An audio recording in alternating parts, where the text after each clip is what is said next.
Hello बच्चों, welcome to my channel साइवर्स। तो कैसे हैं आप सब। आज हम स्टार्ट करने जा रहे हैं क्लास 9 का चैप्टर सेल। ये उसका पार्ट 3 है। ठीक है, पार्ट 2 में मैंने लास्ट तक पढ़ाया था आपको सेल मेम्ब्रेन के बारे में। अब हम एक्टिविटी से स्टार्ट करते हैं अपने पार्ट 3। ठीक है, एक्टिविटी 2.3, इसमें हम क्या इन्वेस्टिगेट करेंगे, इसका एम क्या है। एम का मतलब होता है हमारा लक्ष्य क्या है, हम ये एक्सपेरिमेंट कर ही क्यों रहे हैं। इसका एम है टू कंपेयर, हम प्लांट सेल को कंपेयर कर रहे हैं किसके साथ, एनिमल सेल के साथ। ठीक है, प्लांट सेल में आप क्या ले सकते हैं, अनियन ले सकते हैं, आप सबको पता है अनियन क्या होता है। रियो लीफ सेल ले सकते हैं। अब रियो लीफ बहुत सारे बच्चों को नहीं पता होगा रियो प्लांट क्या होता है, तो मैंने इसीलिए इस इमेज को पोस्ट किया है। ये है आपका रियो लीफ सेल्स। रियो प्लांट है, उसकी हमने क्या ली है, लीफ ली है। ठीक है, और एनिमल सेल में हमने क्या लिया है, ह्यूमन चीक सेल, अपने गाल के अंदर से निकालना। ठीक है, प्रोसीजर क्या है, prepare a slide of onion पील और रियो लीफ पील। हमें क्या करना है, एक स्लाइड को प्रिपेयर करना है अनियन पील की या तो इस प्लांट की। ठीक है, prepare another slide of human cheek cell using a cotton swab. Cotton swab से आपको क्या करना है, एक वो स्टिक आती है, स्टिक से क्या करना है आपको, टूथ स्टिक आती है ना, उसको क्या करना है, पीछे वाली साइड से थोड़ा सा ना स्क्रैच करना है अपनी चीक्स को। स्क्रैच मतलब बहुत ज़्यादा नहीं करना, हल्का सा करोगे तो जो टूथपिक है उसमें क्या हो जाएगा, आपकी जो चीक सेल है उसकी कुछ सेल्स आ जाएंगी। उसको क्या करना है, स्लाइड पे डालना है। ठीक है, तो हमें क्या करना है, ऐसी स्लाइड होती है उसमें एक में तो हमें डालना है अनियन पील और दूसरे में हमें डालना है ह्यूमन चीक सेल। ठीक है, अब क्या करना है, ऐड मिथाइलिन ब्लू। ये हम स्टेन यूज़ करते हैं। स्टेन इसलिए यूज़ किया जाता है क्योंकि वो बिल्कुल ट्रांसपेरेंट सी सेल आएगी, हमें दिखाई नहीं देगी, तो स्टेन की हेल्प से क्या होता है, वो सेल हमें दिखना स्टार्ट होती है। उसको ऊपर क्या करना है, कवर स्लिप प्लेस करना है। कवर स्लिप उसके ऊपर छोटा सा एक टुकड़ा होता है, उसको क्या करना है, कवर कर देना है, उसको बोलते हैं हम कवर स्लिप। ठीक है, और दोनों स्लाइड को ऑब्जर्व करना है अंडर द माइक्रोस्कोप। जब हमने प्लांट की सेल को ऑब्जर्व किया तो वो कुछ ऐसी दिखी, एनिमल की सेल को ऑब्जर्व किया तो वो कुछ ऐसी दिखी। ठीक है, प्लांट की सेल कैसी दिख रही है, बॉक्स शेप की दिख रही है, और वहीं पर एनिमल सेल कैसी दिख रही है, इरेगुलर शेप की दिख रही है। अब ये जो बॉक्स शेप है यानी कि रेगुलर है ना, तो इसका रेगुलर अरेंजमेंट है प्लांट सेल का। वहीं पे बात करें एनिमल सेल का कैसा है, इरेगुलर अरेंजमेंट है। अब ये रेगुलर अरेंजमेंट क्यों है, क्योंकि प्लांट सेल के पास होती है सेल वॉल। सेल वॉल की क्या होती है, फिक्स शेप होती है, फिक्स्ड शेप होती है। ठीक है, वहीं पे बात करें एनिमल सेल के पास क्या है, सेल वॉल नहीं है, तो उसकी कोई फिक्स शेप नहीं है। ठीक है, अब फर्दर ऑब्जर्वेशन हमने करी यूजिंग 20% शुगर सॉल्यूशन। ठीक है, हमने 20% शुगर सॉल्यूशन लिया है। Plant cell lose water by osmosis. हमें क्या करना है, प्लांट सेल को उसमें डाल देना है, इसमें शुगर सॉल्यूशन में। प्लांट सेल को जैसे ही हम शुगर सॉल्यूशन में डालेंगे तो उसकी जो सेल है वो सारा पानी क्या करने लगेगी, लूज करने लगेगी, क्योंकि ये कैसा सॉल्यूशन है बच्चों, हाइपरटोनिक सॉल्यूशन है। हाइपरटोनिक मतलब बाहर क्या है, पानी कम, और हमारी सेल में क्या है, पानी ज़्यादा है। ठीक है, तो क्या होगा, पानी ज़्यादा से कम की तरफ मूव करने लगेगा। तो प्लांट की सेल क्या करेगी, लॉस कर देगी वाटर को बाय ऑस्मोसिस। ठीक है, सेल कंटेंट श्रिंक, जो सेल का कंटेंट है, सेल का कंटेंट क्या हो गया बच्चों, न्यूक्लियस हो गया, अंदर साइटोप्लाज्म हो गया, और जो भी सेल ऑर्गेनल्स हो गए वो सारे क्या हो जाएंगे, श्रिंक हो जाएंगे। लेकिन सेल वॉल क्या रहेगी, सेम रहने वाली। सेल वॉल क्यों सेम रहने वाली, सेल वॉल का कोई शेप चेंज क्यों नहीं होगा, क्योंकि वो क्या है, उसकी शेप कैसी होती है, फिक्स होती है। ठीक है, वहीं पे बात करें the cell membrane pull away from the cell wall. अब जैसे मान लो ये आपकी सेल वॉल है, सेल वॉल से क्या होगी, तुम्हारी जो सेल मेम्ब्रेन है वो दूर चली जाएगी। ठीक है, तो उसी को हम क्या बोलते हैं, प्लाज्मोलिसिस। ये मैंने आपको बताया था पिछली क्लास में। ठीक है, और चीक सेल की बात करें वो तो कम्प्लीटली श्रिंक हो जाएगी। क्यों कम्प्लीटली श्रिंक हो जाएगी, क्योंकि उसके पास सेल वॉल ही नहीं है, तो उसकी शेप को फिक्स रखने के लिए तो कुछ आउटर कवरिंग है ही नहीं, तो ये कम्प्लीटली श्रिंक हो जाएगी। वहीं पे प्लांट सेल की बात करें उसका कंटेंट श्रिंक हो जाएगा, लेकिन सेल वॉल पे कोई फर्क नहीं पड़ेगा। ठीक है, ये देखो दिखा रखा है एक एग्जाम्पल यहाँ पे। अगर बात करें तो ये, अगर तुम अनियन सेल ही ले लो, अनियन सेल में देखो पहले ऐसी थी, जैसे हमने शुगर सॉल्यूशन में डाला कुछ ऐसी हो गई। देखो सेल वॉल की शेप हर जगह पे आपको फिक्स लग रही होगी, लेकिन अंदर का जो कंटेंट है वो श्रिंक नजर आ रहा है। ठीक है, कंक्लूजन क्या पता चला, plant cell have cell wall. Plant cell के पास क्योंकि सेल वॉल होती है तो that provides that provides shape and protection, जिसकी वजह से क्या होता है, जो सेल की शेप है वो क्या रहती है, फिक्स रहती है। और ये सेल वॉल क्या करता है, प्रोटेक्शन से भी बचाता है, कोई चोट वगैरह ना लग जाए सेल पे, डैमेज ना हो जाए, उससे भी बचाता है। Animal cell lack of cell wall. Animal cell के पास कोई सेल वॉल नहीं होती, इसीलिए वो इजीली श्रिंक हो जाती है। ठीक है, अब हम बात करें सेल वॉल होता क्या है। सेल वॉल क्या है, आउटर कवरिंग ऑफ सेल्स। जो सेल की आउटर कवरिंग है वो क्या है, हमारी सेल वॉल है। सेल वॉल एक रिजिड आउटर कवरिंग है present outside the cell membrane. ये सेल मेम्ब्रेन वैसे क्या होता है, सेल मेम्ब्रेन सबसे आउटर मोस्ट कवरिंग होती है, लेकिन जिसके पास सेल वॉल होती है उसकी सबसे आउटर मोस्ट कवरिंग क्या होगी, सेल वॉल, उसके बाद क्या होगी, सेल मेम्ब्रेन होगी। ठीक है, प्लांट सेल में अगर हम बात करें तो सेल वॉल क्या है, सबसे आउटर कवरिंग होती है, रिजिड होती है। रिजिड होती है तभी तो इसकी शेप क्या रहती है, फिक्स रहती है। गिव शेप, ये क्या करता है, सेल को शेप प्रोवाइड करता है, स्ट्रेंथ प्रोवाइड करता है, यानी मजबूती प्रोवाइड करता है, प्रोटेक्शन भी करता है सेल, ठीक है। फंक्शन क्या है देखो सेल वॉल का, maintain shape of the plant cell, क्या क्या करेगा, मेंटेन करके रखेगा प्लांट की सेल वॉल, सेल की शेप को, ठीक है। Provide mechanical support, support provide करेगा, ठीक है, स्ट्रेंथ देगा उसको। प्रोटेक्ट सेल फ्रॉम डैमेज, कोई इन्फेक्शन वगैरह से भी क्या होगा, सेल वॉल बचाती है। Help plant remain upright, plant को खड़े रखने के लिए क्या है, ये हेल्प करता है कि वो सीधे खड़े रहें। Allow water and dissolve substance to pass through, और ये क्या करता है, कुछ कुछ सब्सटेंस को क्या करता है, परमेबिलिटी भी प्रोवाइड करता है कि कोई चीज़ बाहर या अंदर जाएगी। जैसे तुमने देखा कि सेल वॉल का जो सेल का जो कंटेंट है वो श्रिंक हो गया था। वो श्रिंक क्यों हो गया था, क्योंकि सेल वॉल से पानी बाहर चला गया था, प्लाज्मोलिसिस हो गया था। सेल वॉल एंड ऑस्मोसिस की बात करें, इन कंसनट्रेटेड सॉल्यूशन, आपने अभी लिया था 20% शुगर सॉल्यूशन। अगर आप कंसनट्रेटेड शुगर सॉल्यूशन लेते हैं तो वाटर क्या कर रहा है, मूव कर रहा है out of the plant cell. Cell content shrink हो जाता है लेकिन सेल वॉल क्या रहती है, रिमेन्स अनचेंज रहती है। This cell wall prevent the entire cell from the collapsing, ये जो सेल वॉल ये पूरी की पूरी सेल को क्या कर रही है, खत्म करने से बचा रही है। मान लो सारा का सारा पानी अगर निकल ही जाए तो सेल तो कुछ बची ही नहीं, तो सेल वॉल क्या करती है, बचा के रखती है। वहीं पे एनिमल सेल की बात करें, do not possess a cell wall, इसके पास कोई सेल वॉल नहीं होती है, तो ये क्या करेगी, लॉस कर देगी सारा water and shrink when place in concentrated sugar solution, ये क्या करेगी, कंप्लीटली श्रिंक कर जाएगी जब भी हम शुगर सॉल्यूशन में इसको रखेंगे। Their flexibility help in movement and functioning of the tissue, इसकी जो फ्लेक्सिबिलिटी है वो हेल्प करती है किसमें, एनिमल सेल काफ़ी फ्लेक्सिबल होती है क्योंकि वो रिजिड नहीं है, उसके पास सेल वॉल नहीं है, तो वो मूवमेंट में और फंक्शनिंग में बहुत अच्छे से काम करती है।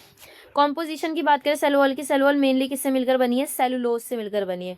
अब सेलुलोज क्या होता है, कार्बोहाइड्रेट होता है, और कार्बोहाइड्रेट किससे मिलकर बना होता है, ग्लूकोज, यानी ग्लूकोज जब बहुत सारे मिले तो क्या बना, कार्बोहाइड्रेट बना, जब कार्बोहाइड्रेट मिला तो सेलुलोज बना, ठीक है। Act as a roughage of the human diet, human diet में रफ एज जैसा काम करता है। रफ एज मतलब क्या होता है कि ये क्या करता है, पेट वगैरह अच्छे से साफ कर देता है। जैसे तुम सैलेड खाते हो ना, सैलेड खाते हो डाइट में, तो सैलेड क्या करता है, सैलेड हमारे पेट को एकदम अच्छे से क्लीन करता है। क्यों क्लीन करता है, क्योंकि उसके पास सेल वॉल होती है। सेल वॉल क्या होती है, डाइजेस्ट नहीं होती तो पूरी की पूरी निकल जाती है, और निकलने के साथ वो क्या होता है, और भी जो सारी चीज़ें हैं बॉडी में वेस्ट है वो भी क्या करता है, साथ में अपने साथ निकाल लेता है। Other organism with cell walls, fungus की बात करें, फंगस की जो सेल वॉल है वो काइटिन से मिलकर बनी है बच्चों, और वहीं पे बात करें बैक्टीरिया की जो सेल वॉल है वो पेप्टाइड और ग्लाइकन से मिलकर बनी है, ठीक है बच्चों। अब cell interior, the cell interior, अब हम अंदर सेल के अंदर क्या क्या चीज़ें हैं वो हम देखेंगे। एक कोऑर्डिनेटेड वर्किंग सिस्टम होता है सेल के अंदर, ठीक है। बेसिक पार्ट्स क्या हैं सेल के, every cell has 3 main part, सारे सेल के 3 मेन पार्ट होंगे, वो चाहे प्लांट की हो चाहे एनिमल की हो, कोई सी भी सेल देख लो आप। सेल मेम्ब्रेन होगी, साइटोप्लाज्म होगा और न्यूक्लियस तो होगा ही होगा, ठीक है। अब ये आप प्रोकैरियोटिक सेल बैक्टीरिया को हटा दो, बैक्टीरिया के अंदर न्यूक्लियस नहीं होता है, ठीक है। सेल मेम्ब्रेन की बात करें, आउटर बाउंड्री होती है सेल की, एनिमल सेल की आउटर बाउंड्री है, प्लांट सेल की आउटर बाउंड्री नहीं है। प्लांट सेल की आउटर बाउंड्री क्या है बच्चों, उसकी तो क्या है, सेल वॉल है। और ये सेलेक्टिवली परमेबल होती है। सेलेक्टिवली परमेबल का मतलब क्या है, कौन सी चीज़ बाहर आनी है कौन सी चीज़ सेल के अंदर आनी है वो सेलेक्ट करेगा। और control movement of substance in and out, अभी मैंने बता दिया, कंट्रोल करेगा सब्सटेंस को कि कौन सी चीज़ अंदर जा रही है कौन सी चीज़ बाहर जा रही है। साइटोप्लाज्म की बात करें तो जेली लाइक फ्लूइड होता है इनसाइड द सेल, सेल के अंदर प्रेजेंट होता है। ये कंटेन सेल ऑर्गेनल, सारे के सारे सेल ऑर्गेनल इसके अंदर ही क्या हो रहे होते हैं, तैर रहे होते हैं। Site of many cellular activity, इसमें क्या होता है, सारी की सारी सेलुलर एक्टिविटी हो रही होती है साइटोप्लाज्म के अंदर ही, क्योंकि साइटोप्लाज्म के अंदर ही क्या है, सारे के सारे सेल ऑर्गेनल है। इसको हम इसीलिए क्या बोलते हैं, main arena of cell, main arena of cell activity बोल सकते हैं। मेन एरिना ऑफ सेल क्या होता है कि इसमें सारी की सारी एक्टिविटी मतलब साइटोप्लाज्म में ही होगी। न्यूक्लियस की बात करें, न्यूक्लियस का करता है कंट्रोल सेंटर होता है सेल का, सेल को कंट्रोल क्या करेगा, न्यूक्लियस करेगा। इसीलिए हम क्या बोलते हैं, brain of the cell, nucleus को हम बोलते हैं ब्रेन ऑफ द सेल।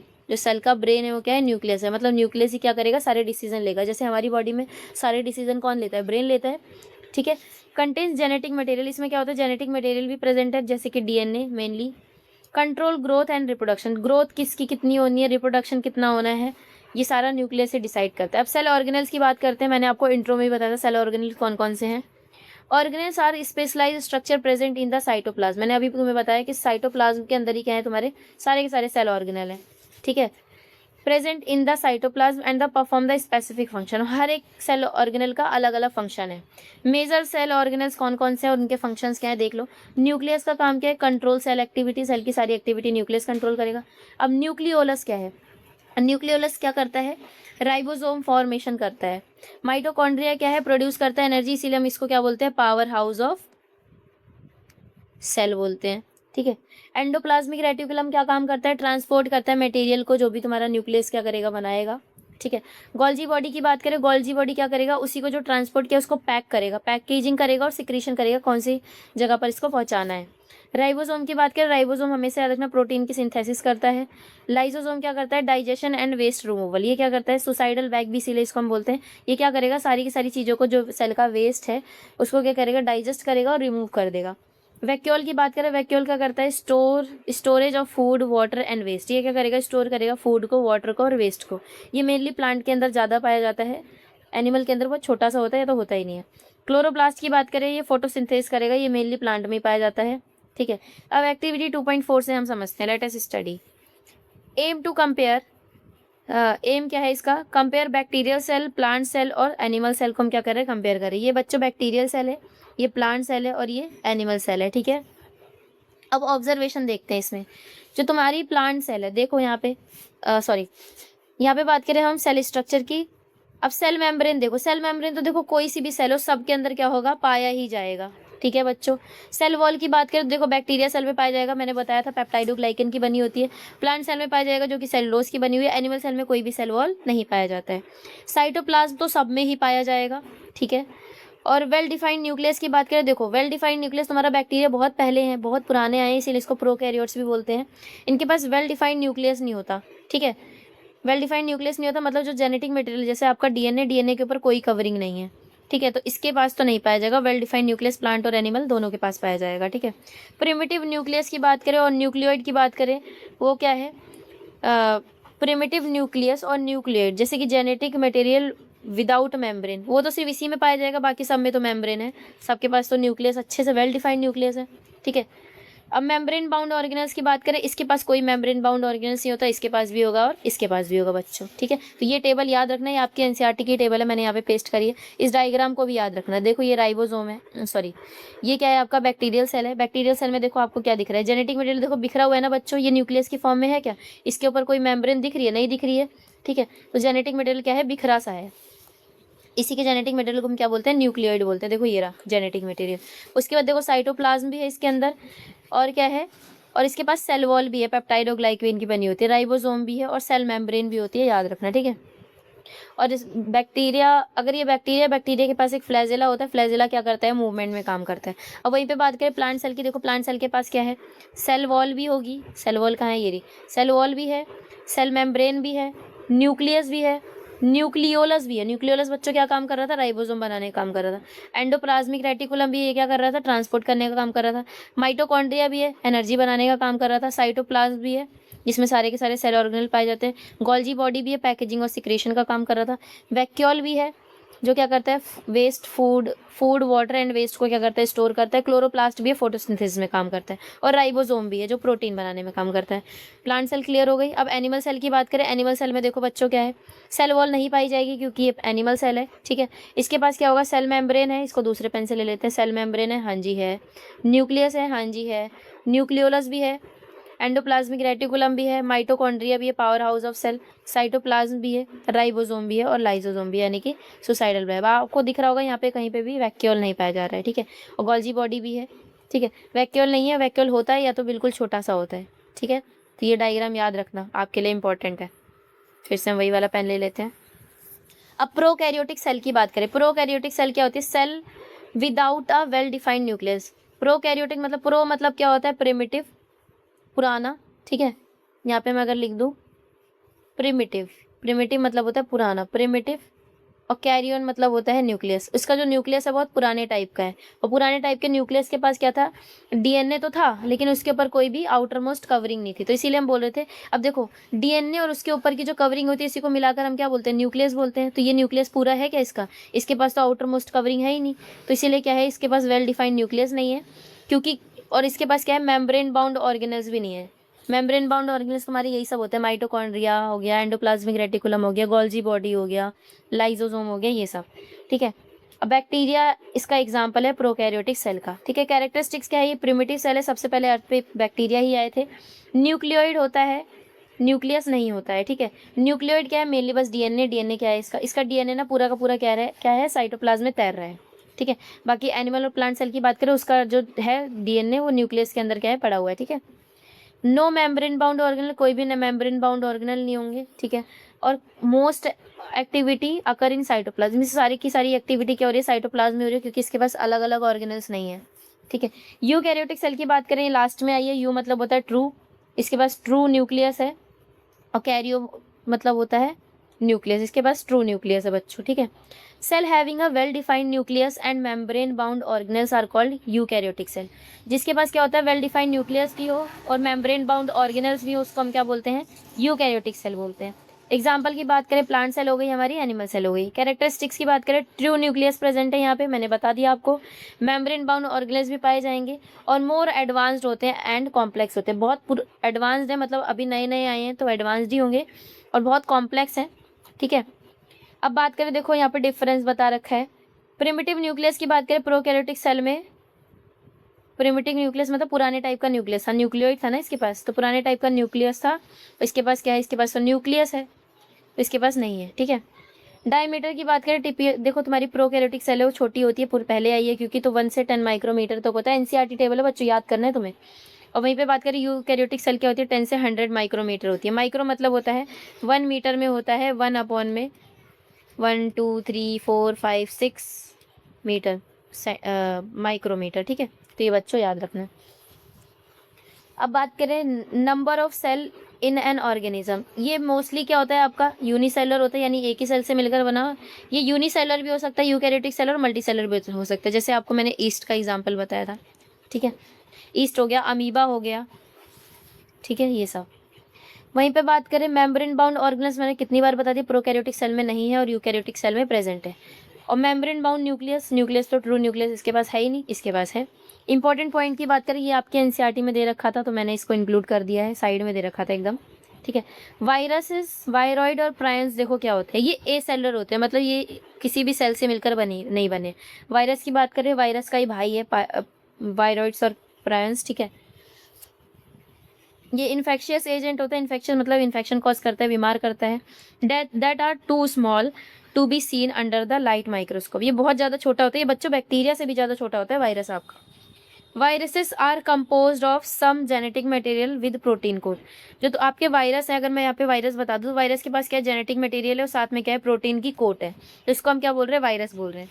अब देखो बच्चों, अब ये आपकी प्रोटीन कोट है, अगर मैं क्या करूँ इसको, अगर ये सिर्फ जेनेटिक मटेरियल, अगर मैं इनको अलग अलग निकाल लूँ, देखो ये आपका वायरस था पूरा, इसको बैक करती हूँ तो मेरे को समझाती हूँ अच्छे से। जैसे मान लो यहाँ पे समझा रही, ये रहा आपका वायरस, वायरस के पास क्या प्रोटीन की कोट है और जेनेटिक मटेरियल है, ठीक है। अब मैं क्या कर लूँ, इसमें से इसको अलग कर लूँ और इसको अलग कर लूँ, प्रोटीन कोट भी अलग कर ली, जेनेटिक मटेरियल भी अलग कर दिया। इसको क्या बोल रहे थे, वायरस बोल रहे थे पूरे को। अब इसको क्या बोलेंगे, इसके सिर्फ जेनेटिक मटेरियल, तो इसको हम क्या बोलेंगे, वायरॉइड्स बोलेंगे, ठीक है, वायरॉइड्स बोलेंगे। और सिर्फ प्रोटीन कोट है वायरस की, तो इसको क्या बोलेंगे, प्रायोन्स बोलेंगे। समझ आया बच्चों, वायरस से ही आया है क्या तुम्हारा, वायरॉइड्स भी और प्रायोन्स भी। अगर वायरस का हम जेनेटिक मटेरियल निकाल लें, आरएनए निकाल लें, आरएनए राइबोन्यूक्लिक एसिड होता है, वो निकाल लें तो वो वायरॉइड्स हो गया। और अगर हम क्या करें, प्रोटीन कोड निकालें तो प्रायोन्स हो गया। अब बच्चों खुद देखो, आपका प्रायोन्स और वायरस का साइज देखो सेम सेम है ना, देखो इसका भी गोल गोल मटोल सा, इसका भी है। और वहीं पे बात करें वायरस और वायरॉइड का साइज की बात करें, तो वायरॉइड क्या है, छोटा है ना, ठीक है। तो यही चीज़ें यहाँ पे लिखी हुई है। वायरॉइड के पास क्या होता है, प्रोटीन कोट नहीं होती, बता दिया मैंने, सिर्फ इसके पास क्या होता है, जेनेटिक मटेरियल होता है। वहीं पे बात करें प्रायोन्स की बात करें, तो ये क्या होता है, सिर्फ इसमें प्रोटीन होता है, इस पे इसके पास कोई भी, वायरॉइड के पास कोई भी वायरॉइड के पास कोई भी सॉरी वायरॉइड नहीं, प्रायोन्स के पास कोई भी जेनेटिक मटेरियल नहीं होता, सिर्फ प्रोटीन कोट होती है, ठीक है बच्चों। अब रेडी टू गो बियॉन्ड, अब हम क्या कर रहे हैं, थोड़ा सा बाहर जाने की कोशिश कर रहे हैं, मतलब ये भी एनसीईआरटी में दे रखा है। इन यूकैरियोटिक सेल क्या होता है, इन नेटवर्क ऑफ फाइन फाइबर होता है, जिसको हम साइटोस्केलेटन बोलते हैं। ये क्या करता है, स्ट्रक्चर सपोर्ट देता है। अब देखो प्लांट सेल में तो क्या कर रहा था आपका, प्लांट सेल में तो सेल वॉल ही क्या कर रहा था, स्ट्रक्चरल सपोर्ट कर रहा था, मैकेनिकल सपोर्ट दे रहा था, लेकिन एनिमल सेल में तो ऐसा कुछ है ही नहीं मेनली, वैसे तो यूकैरियोटिक सेल भी, प्लांट भी आपका यूकैरियोटिक सेल है। तो याद रखना सारे के सारे यूकैरियोटिक सेल में क्या होता है, साइटोस्केलेटन नाम की चीज़ होती है जो क्या करता है, सपोर्ट प्रोवाइड करता है और सेल की शेप मेंटेन करके रखता है और सेल की मूवमेंट भी यही करवाता है और इंटरनल सपोर्ट भी देता है। ठीक है, एक्सटर्नल सपोर्ट तो चलो अगर प्लांट की बात करें उसमें सेल वॉल दे देगा, लेकिन अगर इंटरनल सपोर्ट की बात करें तो आपका साइटोस्केलेटन ही देगा। ठीक है, it is visible under the electron microscope. ये इलेक्ट्रॉन माइक्रोस्कोप के अंदर ही दिखता है। मैंने आपको बताया था इलेक्ट्रॉन माइक्रोस्कोप और भी ज़्यादा अच्छे से दिखता है चीज़ें लाइट माइक्रोस्कोप के कंपेयर में, क्योंकि ये सब इतने छोटे हैं कि इसमें आपको लाइट माइक्रोस्कोप से कुछ नहीं दिखेगा। इलेक्ट्रॉन माइक्रोस्कोप आपको लेकर आना ही पड़ेगा। ठीक है, why do eukaryotic cell need organelles. अब बताओ यूकैरियोटिक सेल को सेल ऑर्गेनल्स की ज़रूरत है क्यों। इंपॉर्टेंस ऑफ ऑर्गेनल्स की बात करें, डिफरेंट ऑर्गेनल्स का क्या है, डिफरेंट फंक्शन है। मैंने अभी बता दिया आपको, जैसे मान लो कि गोल्जी बॉडी का क्या था, पैकेजिंग और सिक्रेशन का काम था। एंडोप्लाज्मिक रेटिकुलम का क्या था, ट्रांसपोर्ट करने का काम था। राइबोसोम का प्रोटीन बनाने का काम था। तो हर एक ऑर्गेनल्स का क्या होता है, अपना अपना काम होता है। Many life processes occur simultaneously. इसमें क्या होता है, बहुत सारी प्रोसेसेस हो रहे होते हैं। जैसे ऑर्गेनल किस किस चीज़ में हेल्प करता है, मेकिंग न्यू मटेरियल, जो भी है नया नया मटेरियल बनाने में काम करेगा। ठीक है, और इसके बाद प्रोड्यूसिंग एनर्जी, जो कि माइटोकॉन्ड्रिया काम कर रहा था। रिमूविंग वेस्ट, जैसे कि आपका क्या कर रहा था, लाइसोसोम कर रहा था। ट्रांसपोर्टिंग सब्सटेंस, जैसे कि ट्रांसपोर्ट कौन कर रहा था, आपका एंडोप्लाज्मिक रेटिकुलम। ठीक है, a cell work like a tiny factory. जो आपका सेल एक छोटी सी फैक्ट्री की तरह काम करता है, जिसमें हर एक चीज़ का क्या है, हर एक ऑर्गेनल्स का क्या है, अलग अलग स्पेसिफिक जॉब है। जैसे मान लो किसी फैक्ट्री में अलग अलग वर्कर की अलग अलग क्या होती है, जॉब होती है, अलग अलग काम होता है। उसी तरीके से आपकी जो सेल है, सेल के अंदर जितने भी ऑर्गेनल है, सबका क्या है, अलग अलग काम है बच्चों। अब बात करते हैं न्यूक्लियस की। आज हम सिर्फ न्यूक्लियस तक ही पढ़ेंगे। ठीक है, इसके आगे पे नहीं पढ़ाऊंगी। न्यूक्लियस लास्ट टॉपिक है आपका। न्यूक्लियस क्या है, house of coded industry. Industry मतलब कि जो हमारी सेल है उसके अंदर सारे के सारी चीज़ें कोड करना, सब चीज़ पहचानना क्या है, न्यूक्लियस का काम है। दी न्यूक्लियस क्या करता है, कंट्रोल सेंटर होता है हमारी सेल का, जिसमें क्या होता है, जेनेटिक इन्फॉर्मेशन रखी होती है। जेनेटिक इन्फॉर्मेशन मतलब डीएनए एंड आरएनए, जो भी आपको पेरेंट से मिली हुई है। ठीक है, स्ट्रक्चर ऑफ न्यूक्लियस की बात करें, इसमें क्या होता है, न्यूक्लियर मेम्ब्रेन होता है, न्यूक्लियोलस होता है। ठीक है, क्रोमैटिन होता है, क्रोमोसोम होता है। चार चीज़ें तुम्हारी न्यूक्लियस के अंदर पाई जाती है। सबसे पहले न्यूक्लियर मेम्ब्रेन है, जो तुम्हारा जेनेटिक मटेरियल है वो क्या है, उसको एक मेम्ब्रेन ने घेर रखा है। जैसे आपकी सेल के ऊपर क्या है, सेल मेम्ब्रेन है, उसी तरीके से न्यूक्लियस के ऊपर क्या है, न्यूक्लियर मेम्ब्रेन है। ठीक है, ये डबल लेयर होता है आपका सेल, आपको पता है सेल मेम्ब्रेन भी आपकी डबल लेयर होती है ना। डबल लिपिड की बाय लेयर थी, उसी तरीके से लिपिड की बाय लेयर तुम्हारी क्या होती है, ये न्यूक्लियर मेम्ब्रेन होती है। ठीक है, जो चीज़ें बच्चों में एक्स्ट्रा बोला करो उसको लिख भी लिया करो अपने पास। ठीक है, और इसके पास क्या होता है, छोटे छोटे पोर्स होते हैं, जो क्या करता है, एक्सचेंज करता है मटेरियल को। ठीक है, अब न्यूक्लियोलस तो मैंने कितनी बार बता दिया, ये डेंस स्फेरिकल बॉडी होती है।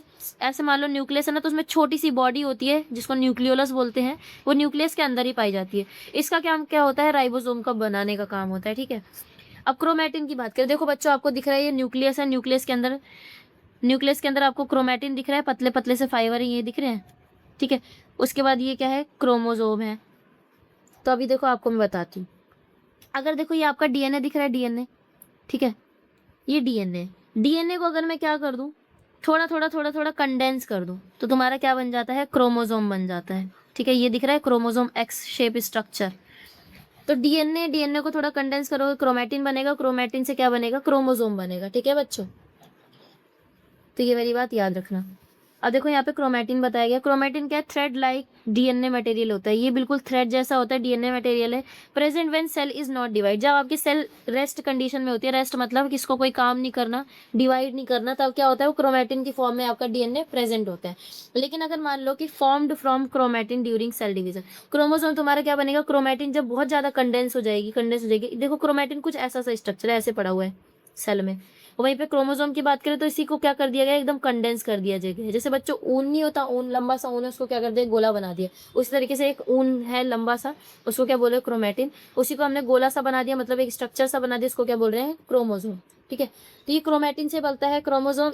इसकी जरूरत कब है, जब सेल डिवीजन होने वाली है तो क्रोमोसोम की जरूरत पड़ जाती है, तो उसको क्या कर दिया जाता है, क्रोमोसोम में कन्वर्ट कर दिया जाता है। क्रोमोसोम में क्या होता है, हेरिडिटरी इन्फॉर्मेशन है। हेरिडिटरी इन्फॉर्मेशन मतलब जैसे मान लो फादर के जीन, मदर के जीन, सारे के सारे मतलब जो भी इन्फॉर्मेशन है। जैसे फादर की आईज ब्राउन है और तुम्हारी भी आईज अल्टीमेटली ब्राउन हो गई, तो वो जो इन्फॉर्मेशन है वो कहाँ से आई, फादर से आई ना। मान लो मदर के जो हेयर है वो ब्लैक है, तुम्हारी भी हेयर क्या है, ब्लैक है, तो वो इन्फॉर्मेशन कहाँ से आई, मदर से आई। इसी को बोलते हैं हेरिडिटरी इन्फॉर्मेशन। अब डीएनए और जीन में डिफरेंस बताऊंगी आपको। डीएनए क्या है, डीएनए एक हेलिकल स्ट्रक्चर है। ठीक है, इसको बोलते हैं डीऑक्सी राइबो न्यूक्लिक एसिड, ठीक है। ये जेनेटिक मटेरियल है जो कि क्रोमोसोम के अंदर प्रेजेंट होता है, मतलब डीएनए को ही हमने क्या कर दिया, क्रोमोसोम की फॉर्म में एकदम अच्छे से कंडेंस कर दिया। ये देखो बच्चों, ये रहा डीएनए, डीएनए को क्या कर दिया हमने, एकदम अच्छे से कंडेंस कर दिया, दिख रहा है, ठीक है। तो ये डीएनए लंबा सा था, इसको क्या कर दिया, कंडेंस कर दिया, क्रोमोसोम बना दिया, ठीक है। ये क्या करता है, स्टोर करता है हेरिडिटरी इन्फॉर्मेशन को, डीएनए, ठीक है। तो डीएनए क्या करता है, स्टोर करता है हेरिडिटरी इन्फॉर्मेशन को। अब देखो बच्चों, डीएनए तो क्या है, बहुत बड़ा है। एक सेल में तुम्हें पता है कितना बड़ा डीएनए होता है, ह्यूमन की बात करूँ तो 2.2 मीटर डीएनए होता है एक सेल में। और तुम्हारी बॉडी में पूरी में क्या है कि कई सारे मिलियंस ऑफ सेल है, तो सोच रहे हो कितना बड़ा तुम्हारा डीएनए होता है। तो 2.2 मीटर तो एक सेल के अंदर है। अब देखो इतना का इतना डीएनए, ये पूरा का पूरा डीएनए हमारे काम का नहीं होता। इसमें क्या होता है, बीच बीच में होते हैं तुम्हारे जीन्स। जीन्स क्या होते हैं, जो काम के होते हैं। जैसे मान लो इतना हिस्सा काम का हो गया, इसमें इतना हिस्सा काम का हो गया, ये क्या हो गया, वेस्ट हो गया, ठीक है। तो डीएनए बहुत बड़ा सा स्ट्रक्चर है, उसमें क्या है, छोटे छोटे हिस्से क्या है, जीन है, वही हमारे काम के, ठीक है।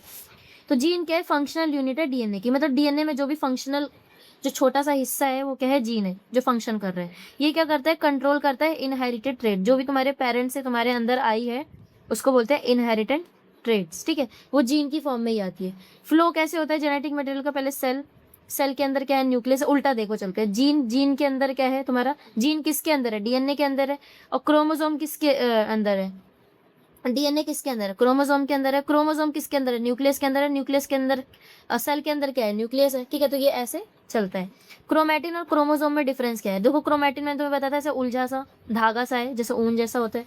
तो क्रोमैटिन क्या है, थ्रेड लाइक स्ट्रक्चर है। वहीं पे बात करें क्रोमोसोम की तो वो रॉड शेप का, ऐसा कुछ शेप का था ना, रुको, जो तुम्हारा क्रोमोसोम है कुछ ऐसा सा था, रॉड शेप का था। तुम्हारा क्रोमोसोम ऐसा होता है, ठीक है, रॉड टाइप का होता है। ये प्रेजेंट होता है जब तुम्हारी सेल डिवाइड नहीं हो रही, और ये जब तभी दिखेगा जब तुम्हारी सेल क्या हो रही होगी, डिवाइड हो रही होगी।